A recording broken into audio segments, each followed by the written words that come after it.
بسم اللہ الرحمن الرحیم۔ السلام علیکم ورحمۃ اللہ وبرکاتہ۔ بسم اللہ کے فضائل و برکات، تسمیہ کی فضیلت۔ مفسرین بیان کرتے ہیں کہ جب معوذتین سورہ فلق اور سورہ ناس نازل ہوئی تو نبی کریم صلی اللہ علیہ وآلہ وسلم نے حضرت جبرائیل علیہ السلام سے فرمایا، ان دونوں کا فرق کیسے واضح ہوگا؟ تو رب جلیل کے حکم سے حضرت جبرائیل علیہ السلام نے تسمیہ کو نورانی کاغذ پر بخط نور لکھا اور 70,000 فرشتوں کے جلوس کو آراستہ کیا، جو اپنے ہاتھوں پر بسم اللہ الرحمن الرحیم سجائے آپ کی خدمت اقدس میں حاضر ہوئے۔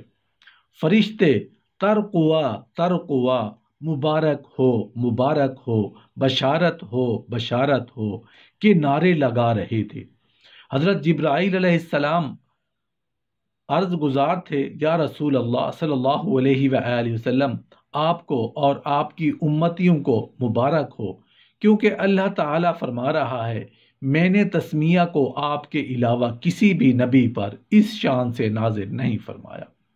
اگر یہ اسماء گرامی اللہ، رحمان، رحیم توریت میں ہوتے تو حضرت موسیٰ علیہ السلام کی قوم یہودی نہ ہوتی، اگر انجیل میں ہوتے ہیں تو حضرت عیسیٰ علیہ السلام کی قوم عیسائی نہ ہوتی۔ جو اسے ایک مرتبہ پڑھے گا وہ حفظ و امان میں رہے گا، جو ایمان والا اسے ایک بار پڑھے گا وہ دوزخ کے تمام دروازوں سے نجات پالے گا۔ من قال بسم اللہ الرحمن الرحیم، جو شخص اس کو ایک مرتبہ پڑھے گا اس پر ذرہ بھر بھی گناہ نہیں ہوگا۔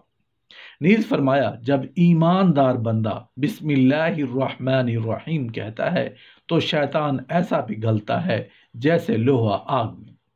رسول اللہ صلی اللہ علیہ وآلہ وسلم فرماتے ہیں، اگر اللہ تعالیٰ نے میری امت پر عذاب کرنا ہوتا تو تسمیہ یعنی بسم اللہ الرحمن الرحیم کو نازل ہی نہ فرماتے۔ حضرت امام زاہدی فرماتے ہیں، وَقَدْ قَامُوا لِأَنفُسِكُمْ، اپنے لیے کچھ آگے بھیجیے تاکہ تمہیں نعمتیں میسر ہوں۔ بعض علماء کرام نے فرمایا، اس سے مراد تسمیہ کا ورد کرنا ہے۔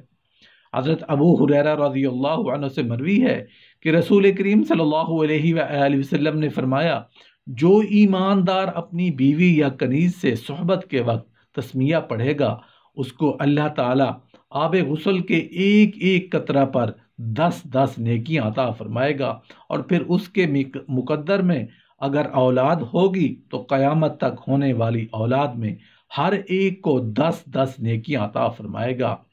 زراعت یعنی کھیتی باڑی کو حرث کہتے ہیں، نیز عورت کو بھی حرث کہا گیا، جیسے کہ اللہ تعالیٰ نے قرآن کریم میں فرمایا، نساؤکم حرث لکم، زراعت پر عشر واجب ہے۔ بیوی سے بوقت صحبت تسمیہ پڑھنا یعنی بسم اللہ الرحمن الرحیم پڑھنا بھی واجب ہے۔ پس اگر اس حالت میں تسمیہ نہیں پڑھیں گے تو اس کے فعل میں شیطان شریک ہوگا، جیسے ارشاد ہوا، وہ مال اور اولاد میں شریک ہو جاتا ہے، اس لیے اولاد ناکارہ اور بد نصیب ہوگی۔ حدیث شریف میں ہے کہ صبح شام 3 بار یہ کلمات پڑھنے والے کو کوئی بھی چیز نقصان نہیں پہنچا سکے گی۔ بسم اللہ لا یضر مع اسمہ شیء فی الارض ولا فی السماء وہو السمیع العلیم۔ نیز یہی کلمات فالج کے لیے بھی مفید ہے۔ حدیث شریف میں ہے کہ جو شخص اپنے گھر میں داخل ہوتے وقت بسم اللہ الرحمن الرحیم پڑھے گا اس گھر میں برکت رہے گی، اور اگر اس کے ساتھ سورہ اخلاص بھی پڑھ لیا کرے تو وہ غنی بن جائے گا۔ حدیث شریف میں ہے کہ جب کسی ایماندار فوت شخص کو قبر میں دفن کرتے وقت بسم اللہ وعلی ملت رسول اللہ پڑھ کر دفن کریں تو اللہ تعالیٰ اسے عذاب قبر سے نجات عطا فرمائے گا۔ حدیث شریف میں ہے کہ جب کوئی شخص کشتی میں سوار ہوتے وقت بسم اللہ مجریہا و مرساہا ان ربی لغفور الرحیم پڑھے گا تو وہ کشتی بعافیت کنارے پر لگے گی۔ حدیث شریف میں ہے کہ جس شخص نے اپنی زندگی میں 1,00,000 مرتبہ بسم اللہ الرحمن الرحیم پڑھا ہوگا، اللہ تعالیٰ اس کے 7 اعضاء کو دوزخ کی آگ سے محفوظ رکھے گا۔ رسول کریم صلی اللہ علیہ وآلہ وسلم فرماتے ہیں، جو شخص اپنے گھر سے نکلتے وقت بسم اللہ بسم اللہ و باللہ و توکلت علی اللہ لا حول ولا قوت الا باللہ العلی العظیم پڑھتا ہے تو شیطان پکار اٹھتا ہے مجھے تجھ سے کوئی سروکار نہیں۔ سید عالم صلی اللہ علیہ وآلہ وسلم فرماتے ہیں جو بھی شخص بسم اللہ الرحمن الرحیم لا الہ الا اللہ کا ایک بار بھی ورد کرتا ہے اللہ تعالیٰ اس کے 50 سال گناہ معاف فرما دیتا ہے، اور اگر اس کلمہ کا زیادہ ذکر کرے گا تو زیادہ عمر کے گناہ بخشے جائیں گے۔ رسول اللہ صلی اللہ علیہ وآلہ وسلم فرماتے ہیں جس شخص نے گرے ہوئے ایسے کاغذ کو تعظیماً اٹھا لیا جس پر بسم اللہ الرحمن الرحیم درج ہو، اللہ تعالیٰ اس کا نام صدیقین میں شامل فرما لیتا ہے اور اس کے والدین پر عذاب ہلکا کر دیتا ہے اگرچہ وہ مشرک ہی کیوں نہ ہو۔ نبی کریم صلی اللہ علیہ وآلہ وسلم فرماتے ہیں جو بھی کوئی شخص بسم اللہ الرحمن الرحیم کو اوندھے پن سے نہیں لکھے گا اللہ تعالیٰ اس کے 1000 گناہ معاف فرما دے گا، 1000 نیکیاں اس کے نامہ اعمال میں درج فرما لے گا۔ یعنی کلمہ میں ہے اور کلمہ رحمان اور رحیم میم کو کھلا لکھتے ہیں۔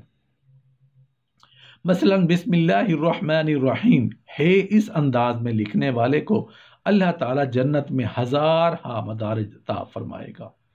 رسول اللہ صلی اللہ علیہ وآلہ وسلم فرماتے ہیں جو شخص بسم اللہ الرحمن الرحیم لا حول ولا قوت الا باللہ العلی العظیم کو یومیہ 100 بار پڑھتا ہے تو اللہ تعالیٰ اس کی 100 حاجتیں پوری فرماتا ہے، جن میں 80 اسی عالم آخرت کے اور 20 عالم دنیا کی ہیں۔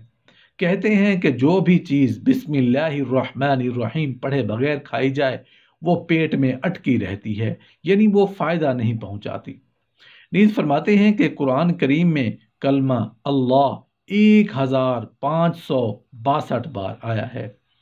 صلاۃ مسعودی میں ہے کہ حضرت امام مالک رحمۃ اللہ علیہ کے نزدیک بسم اللہ الرحمن الرحیم پڑھنا مستحب ہے، اور امام شافعی رحمۃ اللہ علیہ کے نزدیک فرض، اور حضرت امام ابو حنیفہ کے نزدیک سنت ہے۔